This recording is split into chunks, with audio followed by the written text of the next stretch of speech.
Peru News Today. All you need to know about Peru. Husband of missing Canadian expat arrested. Christopher Franza, common-law husband of Kimberlee Kasatkin, arrested in connection to murder. The Canadian-born Kimberlee Kasatkin, 41-year-old mother of two and daughter of Alexander and Kathleen Kasatkin, has been reported missing since November 26, 2016. The case has now gone from missing to homicide in the last 48 hours, with her Peruvian common-law husband, Christopher Franza, arrested as the main suspect in the murder. The evidence around him began to build when his statement about his whereabouts 24 hours after the disappearance were proven false. Christopher Franza stated that the day following Kim's disappearance he had left the property in the morning and did not return until that night. A security tape, however, shows that Franza returned around noon that day to the property. A very disturbing video of this footage has been released on Peruvian media outlet Cuarto Poder. A man, presumably Christopher Franza, is seen dragging a heavy bagger box in a parking garage from the elevator to the back seat of a car. Garage footage starts at 9 minutes 17 seconds.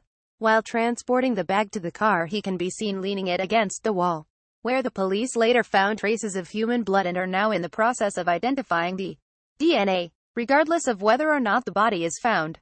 If the blood matches Kim's, the police will be able to charge Franza for the homicide and he will be sent to jail for 35 years. This case has attracted a lot of attention for a number of reasons. The formal process of the investigation has had many hiccups along the way. Kim was reported missing on November 26, 2016, and after 3 months of no advancement on her whereabouts, Kim's parents flew down from Canada to put pressure on the local authorities and find additional support from Interpol. The siblings of Kim stayed in Canada to work with the Canadian authorities.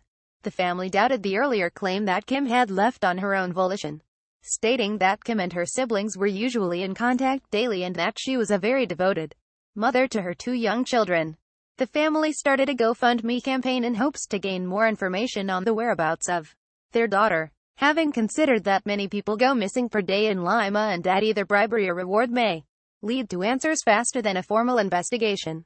From the police not having access to internet to properly surveil the security footage, to concerns over information being leaked from the prosecutor to the lawyer of Franza, this investigation has been bizarre since the beginning. The family remains hopeful that justice will be served, but understandably so. They have days where they lose such hope. Updates on her case have been published by Kim's brother, Roger Grafstrom, on the family's GoFundMe page, as he wishes to spread this information and gain support from the global community. As you can see, this loving family is doing all that they can in order to locate their loved one. Visit at www.perunewstoday.com. Also follow on Facebook and Twitter.